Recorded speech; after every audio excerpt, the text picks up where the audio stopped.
I am doing the final session, which is Digital Pakistan Lunch. So I'm actually quite excited about it.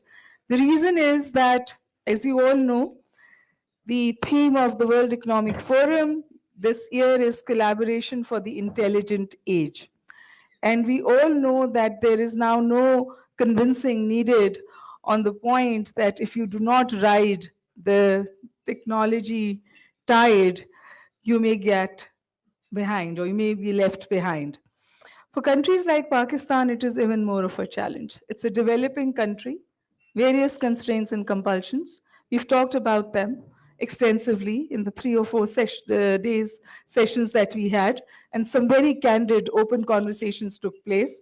The challenges were quite clearly identified, but I'm glad we are sort of ending the activities of the Pakistan Pavilion on Digital Pakistan Lunch. And why do I say that?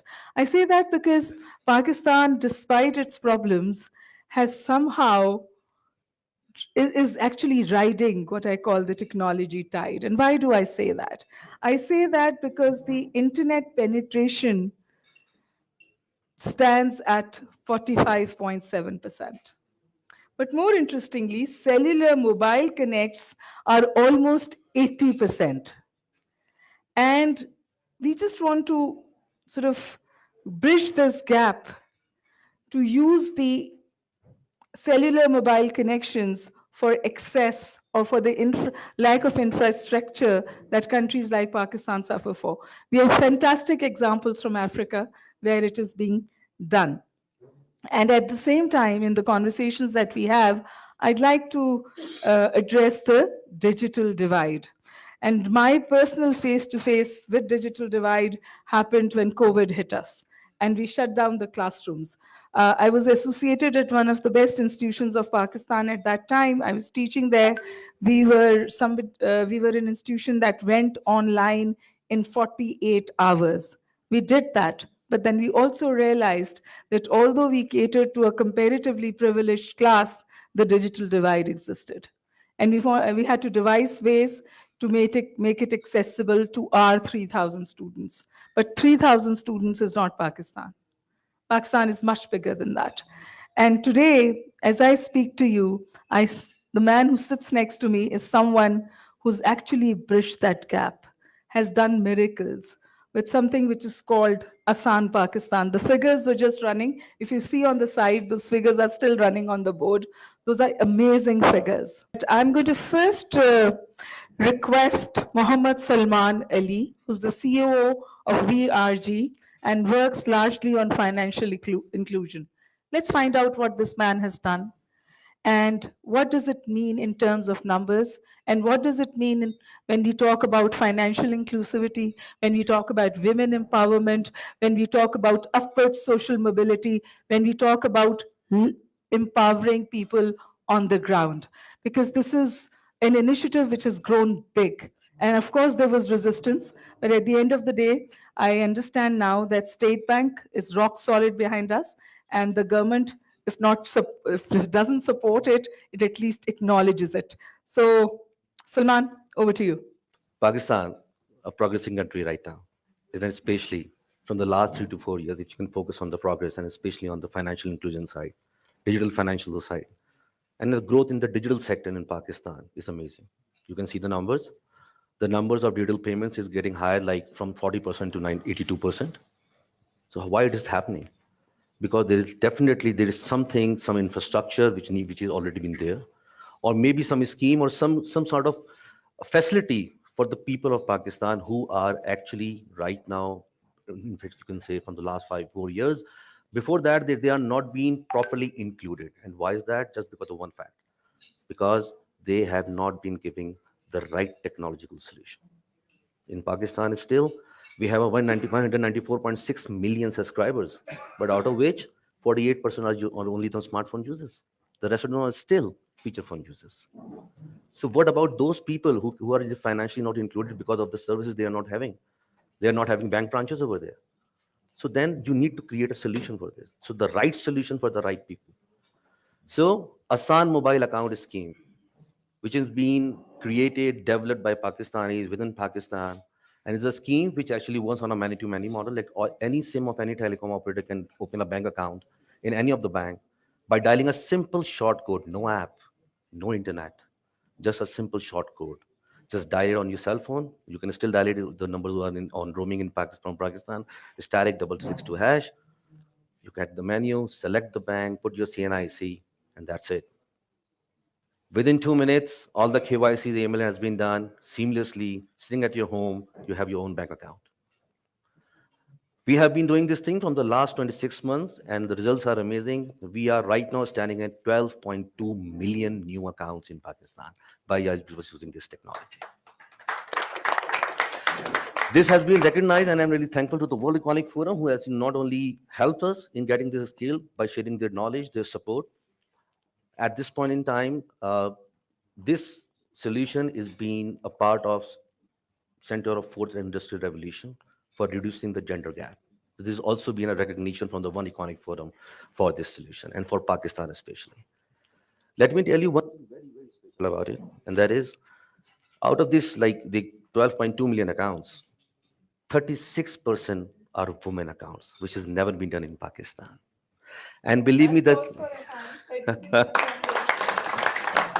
and the good part about it, that we have the stats available. And my stat says that even a lady who's sitting in Fata is actually using this service and performing for digital transactions in the month. And most of the time, they are using their bill payments and the fund transfers. So we have all the stats available, and we are sharing this stat with the State Bank of Pakistan and all the other regulatory authorities as well. This is one part. But as per the National Financial Inclusion Strategy 2024 to 2028, so this need to be scaled by 28 to 70 million accounts, because we have a gap of still. We have a financial So I'm going to interrupt you here. When you say you need to scale it to 70 million 7 accounts, million accounts, 7 million accounts, 70 million. 70 million accounts. Now, this is the overall target of the State Bank. So we need to contribute. And we already have a 1 billion challenge. So what is holding you back? This- What are the impediments? Because I'm going to then perhaps go to someone very important here who can help I'm us. just going to cover that later in the speech. So because the factor is we need to enable the environment. We need to create the ecosystem, and that is the second part which I'm trying to address here. That in Pakistan, like we have done one part, that is the account is there, you can put up the money into the account and start digital transactions. But what about if a person is still not able to open a bank account and he wants to do some sort of cash transactions, of cash in or cash out transactions, living in the remote area, no bank account, no bank available, lack of infrastructure, what you will do? But you will find one person over there, and that is the agent, an agent of a bank, of a branchless banking agent. Very unfortunate that Pakistan, after having the branchless banking from the last 10 or 12 years, progressing very fast, but they have a one-to-one solution. If I'm a customer of bank A, I can go to an agent of bank A only. There's agents of 3,75,000 agents available, but in that area, the agent is not available of that bank. Then what should I do? So there's no interoperability. So let me announce this thing that on 16 Jan 2025, before coming to web, we have been awarded and mandated by the State Bank to start the agent interoperability, and we're going to conduct our demo by the end of February. Let me tell you that 90 million transactions happens in a month on an agent network, and still we are a cash-based society. Why? Just because of these sort of services which are not available. So if the person get this service available, they can go to an agent and open a bank account just putting their thumb in. So these all services are right now available. We are just progressing on these matters, and I'm really thankful to the regulators who are actually now perceiving this thing very, very seriously. Now, what's the way forward? I have a very good surprise for you guys, which I just go in at the later stage. So you have 5 minutes. yeah, I do. So that's why I'm just coming too much too quickly. What are the way forwards? Just taking these two components and think about what is the way forward for Pakistan. You can use this platform for disaster relief services, for business income support program, one of the largest unconditional cash transfer poverty reduction program. Up till now, we have disbursed nearly around $1 billion to the women's deprived movements. And now we need to conduct, like those women are standing in the queues, going to the camps, going to the bank branches, to receive the money. Why? They don't need to. They're sitting. They just need to enroll themselves by dialing this code, get a bank account, directly get the money into their account. And if need be, they'll go to an agent and get the cash out. Other than that, they have a digital account available by using a $10 phone, a feature phone without internet, without having a mobile app. But the second part is also very exciting. That we need to move on to a concept called war on cash, which the honorable minister is also focusing on. That we need to do a little steps which can impact big, and that is like you can directly make the bill payments automated through digital channels only. As we speak, as per the State Bank stats, 1 billion bill payments happens in a year in Pakistan, with the average ticket size of 4,500 PKR. Good, but still, this is only covers the 55% of the bill payments. 45% of the bill payments are still happening on cash. Why? If we can do this thing, we can just have a proper mandate. There's no regulations required to get this thing done. Then you can directly have a transparency in a complete digital environment available. And there's a lot need to be done. Lastly, I must say one very important factor that the Pakistan is an agriculture-based economy.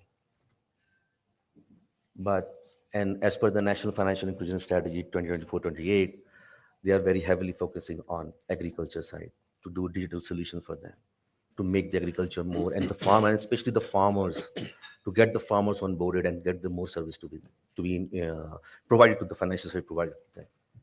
So Agriculture Development Pakistan, this is the surprise for you guys, that the Agriculture Development Bank of Pakistan, which is known as the Tarqiyati Bank. So we signed an agreement with them to provide digital financial services by using the same technology. But this not only gives the financial services with respect to account opening or balancing or your fund transfer, this one, but a loan service, because the farmer runs on loans. They take loans. And by using this technology, they can get the loan within 4 hours. Right. So this is the biggest thing. But the next thing is very exciting. Why farmer need a loan? Because the middleman who's there, who is actually giving them the loan on very high rates, and then in contrast to the repayments, take their crops on a very low rates and sell into the market. So they not getting the real things out of it, right? So as we speak, yesterday night, we went live with ZTBL, and we have enabled 500,000 farmers on our platform for using the financial services. Sir, this is a gift for you, and this is something. And I know you're the pioneer, because you have started Zarai, HBL Zarai in your tenure. That you have created a marketplace, which is a very unique concept. So again, a government entity where we are working with ZTBL, and I just want to show you, because I am on short of time. I just want to show you a message for the Honorable Minister, and for Kelly, for you. So the video message, please. First of all, thank you, VRG, for providing us the opportunity to introduce ZTBL at World Economic Forum in Digital Pakistan segment. I'm Tahir Yaqoob Bhatti, President and CEO of ZTBL. ZTBL is the oldest and the largest agriculture bank of Pakistan. Our history goes back to 1952, previously known as Agriculture Development Bank of Pakistan.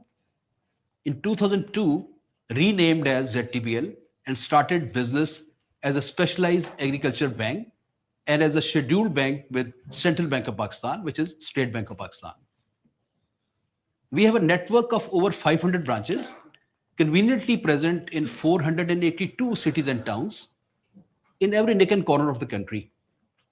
We are dedicated to empowering the farming community by providing financial services, agriculture credit, and advisory solutions, mainly focusing on enhancing rural prosperity and sustainable growth. Our initiative to digitize agriculture financing and provide viable banking solution to farmers that includes mobile banking and digital payment systems. We are dealing with over 500,000 farmers as our customers, out of which about 60% do not use Android or smartphones. Hence, USSD solution is extremely crucial for them. The hallmark of our collaboration with VRG is to bring financial inclusion and synergy to rural community through innovative solutions like USSD. which shall prove game changer, especially for the small farmers. ZTBL emphasizes to empower subsistence level farmer who owns less than 12.5 acres of land with access to digital tools, crop advisory services, and credit facilities to enhance agricultural productivity and livelihoods. ZTBL partnership with VRG highlights our alignment with the vision of sustainable and tech-driven economy, contributing to Pakistan's broader goal for a digital Pakistan by offering agri-tech services, that is weather, crop information, livestock, agri inputs, etc. We intend to position ZTBL as a key player in a digital revolution, fostering economic inclusion and contributing to a digital empowered, globally competitive Pakistan. Thank you very much. We feel very privileged to have Kelly with us today, who's the head of Digital Inclusion World Economic Forum's EDISON Alliance. What is your view of the initiatives that have just been identified, and how do you see them contributing to the whole concept of inclusion in Pakistan? So first of all, a big thank you for having me here today. And we're very honored to have you as part of the EDISON Alliance and have been great partners since the Alliance was launched. You know, I think this is incredibly important, and I'm happy to share a little bit more about the story and the vision, but I think this is so essential that we really need to meet people where they are. I think for those of you who have attended different sessions this week, you'll hear a lot about AI and different frontier technologies, and these are very exciting and very important, but at the same time, we also need to understand that we need people to be able to have access wherever they are with the tools that they have, with the financial means that they have. So finding innovative ways to be able to use USDT technologies, particularly ways in which we can partner with others. And with agriculture, it's a key sector for us to be able to empower them directly. When you have access to weather data, when you have access to market prices, that their ability to be able to be more economically competitive is infinital. So we're really excited about initiatives like these. And in fact, one of the additional ways in which we're going to be focusing on the next section of the Alliance is to add agriculture as an additional sector. So for us, this is music to our ears. So we are delighted, and a big congratulations to you. Thank you. There's just one more question I had for you. And because I come from the education sector, and I wonder that all of this is music to our ears, and I know how important it is for women empowerment, inclusivity, upward social mobility, you name it. But Pakistan also sort of struggles with learning poverties. Mm-hmm. And learning poverty is in some ways linked to accessibility. So do you think we can take it there? Is there a possibility? Because I know there are initiatives in Rwanda and South Africa which have worked tremendously to address issues of learning poverty. Yes, no, absolutely. And I think many of the intersectionalities that we see that cause the digital divide also then reinforce these different issues. So education has been a core pillar that's been focusing on by the World Economic Forum. And I think there's several ways in which we can think about this challenge. So one, it's, do you have access to a device? So oftentimes that you might have one device in the home, and that may not always go to the student or to the woman or to those perhaps who have those other structural disadvantages. Are there ways in which we can explore different community models? So not necessarily having a computer in every home or in every school, but different ways in which we can find to be able to share those resources. Because we know that it's critically important to be able to meet students where they are, and also to be able to have the right kinds of tools. And what we have right now coming out is really exciting in terms of being able to tailor different programs for students, be able as well for those who may not necessarily speak the dominant languages to be able to have things that are translated into their languages. And of course, we know that when you have access to education, that then you'll also have access to greater digital literacy, and all these become positive reinforcing cycles. So we need to think about it holistically as a way in which we are offering opportunities, we're offering education, and then this is really the path to continue that positive cycle of economic empowerment. So when we try to address issues of digital divide in a developing country, where does all of this come into? I think we need to take a systematic view. So it's not just focusing on digital, it's focusing on the economic, it's focusing on the gender imperative, it's focusing on the education imperative, it's focusing on the financial and digital literacy, because all these things need to be addressed, because if you're just looking at any one challenge alone, then you'll not be able to solve the greater issue at heart. With the Edison Alliance, we've taken a matrixed approach in terms of how we're thinking about the digital divide. So the first piece is the access. So you need to have a cell phone tower, a subsea cable, or some way in which you'll be able to have that connectivity. And I know that Pakistan has made great strides over the last 15 years in covering nearly 85% of the population. One of the issues that still need to be addressed is access to fiber optic, which the penetration rates are quite low. Now, of course, with mobile telephony, that you can use different solutions like those that were just shared in terms of being able to have those basic options. But as we're thinking about how we're preparing both for what's coming today, but also if we want to be on the path for AI, we as well need to think about what are the kinds of connectivity speeds that we'll need in order to be able to unlock and enable those partnerships. Thank you. Yeah, please go ahead. You wanted to say something? Sure. And then maybe just quickly, the other two pillars. So the second one is affordability. So can you afford your device and can you afford your data plan? That this is something that's critical of being able to then have continuous access. And then the third piece is the usability. So do you have the skills? Is there relevant content in your language? So how do we look at where we can tackle each one of these individually? But if we really want to close the divide, we need to think about this holistically within the broader context. And with that, I'm going to invite Bakar to become a part of the conversation. He's the Chief Executive Officer, Pakistan Software Export Board. I find that title very interesting, Software Export Board. What are we talking about here? What are we exporting? So just a quick introduction. This is part of the Ministry of IT, and what our mandate is basically to increase the software exports. We have about 25,000 IT companies in Pakistan, people probably not realize. And all of these companies creates products or services. And then there's about, as per the Asian Development Bank report, we have about 2.3 million freelancers that do work and actively earn money through this. All of this comes through, so there's a foreign remittance that comes back to Pakistan, and that's what the software export is. So our mandate is very simple, single mandate. It's like, how do we enable the environment? How do we create the supply? How do we open the demands? And how do we make the business and ease of operations easy for anybody to increase and do more and more of what we've been doing? You're doing reasonably well, I understand. We are number 3 in the world. In the freelancing, we're the number 3 in the world. People may not realize we are better than India, at least in some IT. But we are the number 3 freelancer economy in the world. So when you say you want to enable them, what exactly are we doing on the ground? So because the reason why I ask you this question is there is this constant din of how the freelancers in Pakistan are not supported the way they should have been supported. The internet interruptions are mentioned as an issue, but despite that, we are number 3, and the pie is growing bigger. Yes. It's expanding. So I think I'll start with sharing some of the numbers, so that will give some context to where we are. So last year, in our fiscal year that ends in 2024, official export numbers for Pakistan IT industry was $3.2 billion, right? And that was about 24% increase.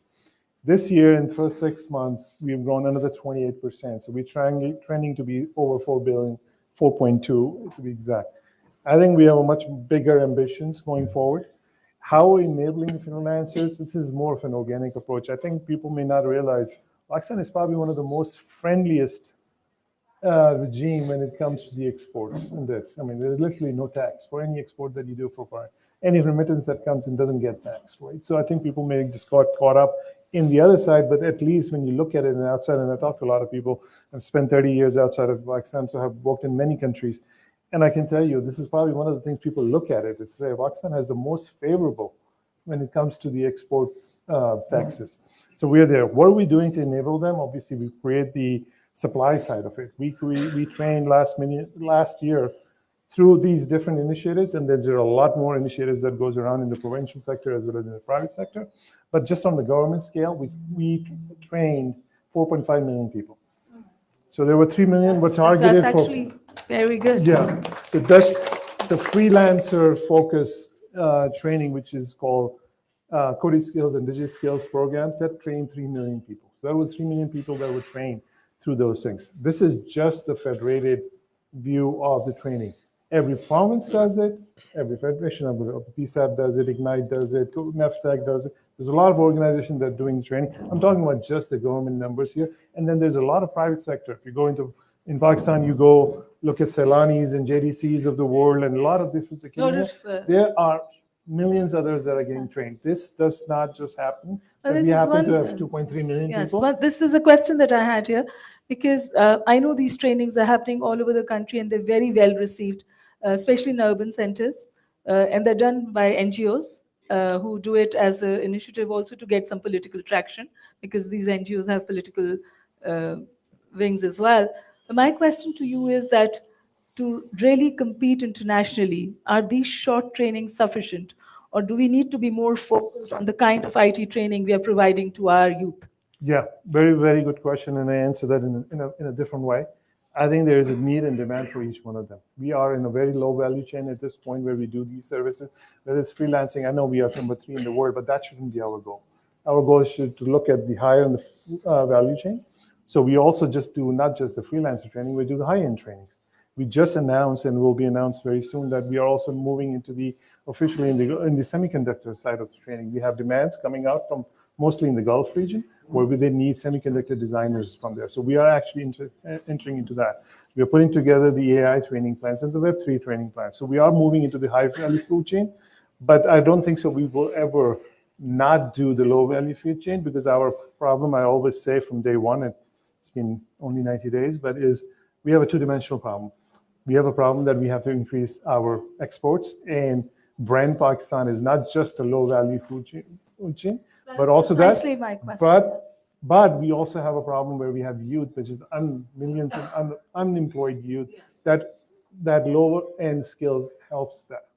So we try to do both, and we're going to continue. So we're probably looking at a multi-pronged strategy here. Will be a multi-pronged strategy. So one last question for Mr. Abu Bakar, and then I will request the chief guest for his comments. The balance between regulation and restriction. Because you see, in Pakistan, we tend to confuse regulation with restriction.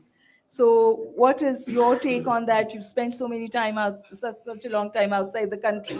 I'm sure there are issues there as well. And that society is also grappling with it. But in a country like Pakistan, the political polarization has been discussed here. Where do you see this balance? And also privilege. So regulation, restriction, and how excess is a privilege. Yeah, I think this is a topic of, I guess, it's the most heated topic at this point. I think I'll just say from our side, from at least, we want to make it as open as possible, as accessible as possible. There's obviously needs to be some guidelines and some guidelines to do this, because I think we are moving into a very different age. And this information age is open and accessible, but needs to have it. I think every country is grappling with it to say, how do we make this more regulated or more secured for their own areas? I think Pakistan is not more. Pakistan has its own set of challenges, and we are also grappling with it. I'm not going to tell you here that we have to solve this problem to say what it is. And I don't think so we should claim to be that we have solved this problem. I need the audience to ask you more penetrating questions. You can answer them. And I request our chief guest, Senator Mohammad Aurangzeb, for his comments. He's the Federal Minister of Finance and Revenue also. We have seen centers of excellence in Pakistan. We just heard about Asan Mobile and how this has become a center of excellence. Similarly, in terms of the payment gateway, Rast is a fantastic way forward. इसी तरह अगर आप नादरा में देखें, all the lifestyle data available, connected with my CNIC, not too different from Aadhaar card discussion in our neighbor. इसी तरह जो BISP में the whole discussion went away from brick and mortar into how the digital discussion came in. And by the way, it's जो आपने ख़वातीन की बात की है, a lot of them have feature phones, and a lot of them actually are now onto digital wallets. So, ये जो revolution आ रही है पाकिस्तान में, and many other places. Quite frankly, it has nothing to do with education. You have the feature phones and you have the feature phones, you tell them how to manage it and they will be on digital wallet. So I think it's a great way forward. And the last thing I just want to mention is whatever we are doing in terms of our tax authority, in terms of end-to-end digitalization of the process, because, and I keep on saying, digital is not an end in itself, it's a means to an end. It's about transparency, it's about client experience, and indeed, it should lead to unlocking the digital economic value which is available for Pakistan. So this week we also had a good discussion with the DCO WEF. As you know, I mean, we are greatly honored that Pakistan is the first country to implement the digital FDI initiative, और उसमें सब लोग उसमें जो है involved हैं, and it's a very comprehensive plan in terms of how we take things forward, because अगर हमने digital nation पाकिस्तान की बात करनी है, then we cannot go into verticals, because as I said, verticals have a lot of centers of excellence, but we have to go horizontal. It's only by going horizontal we are going to actually unlock the value from within. And for that, we need to have a very comprehensive end-to-end plan.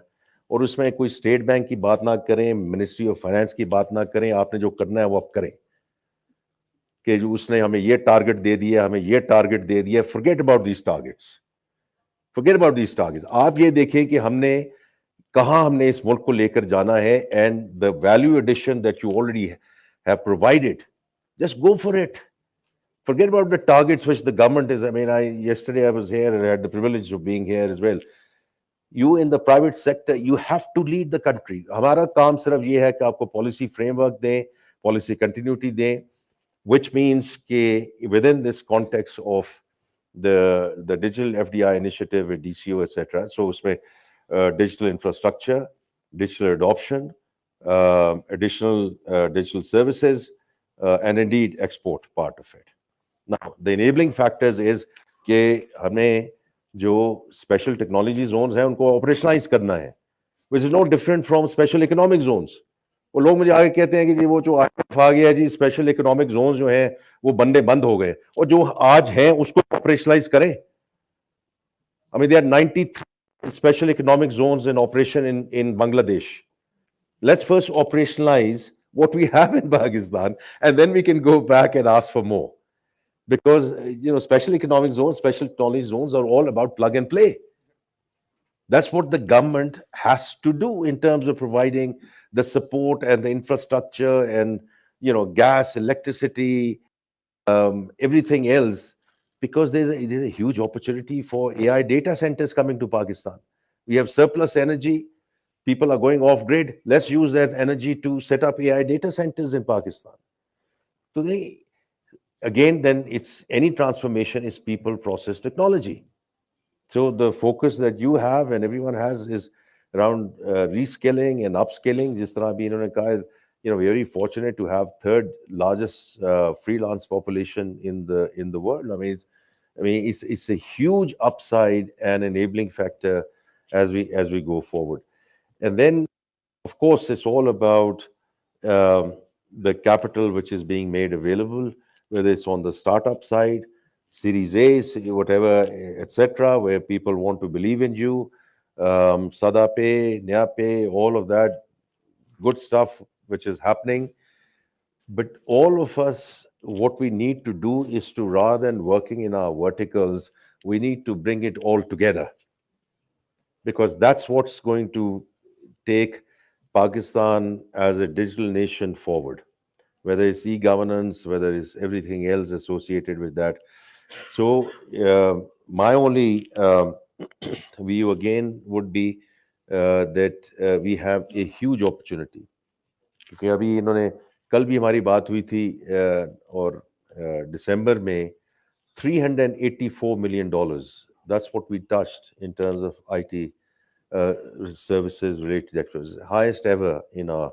and is only upside going from there. It's no different from the whole remittance discussion, because जब भी हम touch करते हैं एक certain level, हम कहते हैं कि हमने, we have reached nirvana. No, we haven't reached nirvana. So last year, our remittance flows were $30.2 billion. If this trajectory continues, inshallah, which we will, we will hit $35 billion this fiscal year.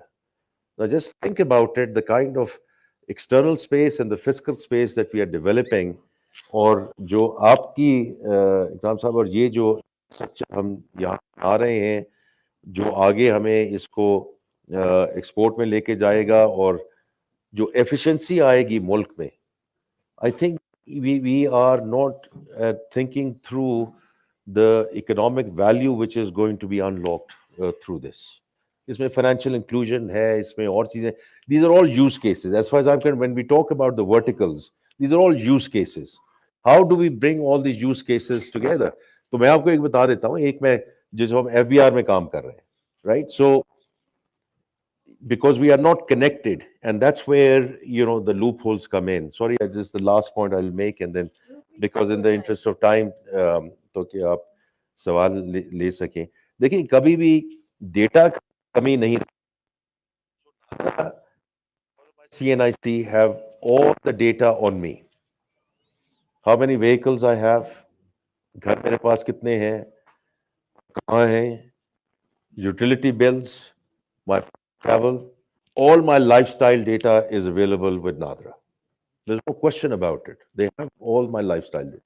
Then we have the data available in the tax authority, right? Which means how much tax I'm paying. So what were we doing previously?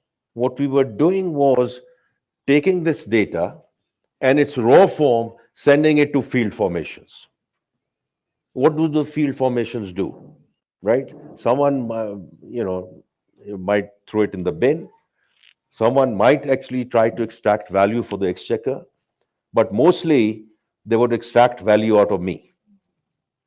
कि ये तुम्हारा बनता है, इसमें मेरे साथ settle कर लो. So that is the power that we're trying to now build into that use case, कि आपके पास एक तो ये databases connected हो. On that basis, we get into data analytics, and that data analytics and the dashboard then actually drives that entire discussion, right? Because you do, drop down menus and all of that, so that I can, and the chairman FBR and other people can sit down on the table and say, what is the RTO doing, LTO doing, which region what they're doing, which tax officer is doing, and an entire audit trail of what was sent at what point in time, etc. All 101. All 101. So we are all doing this in a very now, I think, good way with centers of excellence.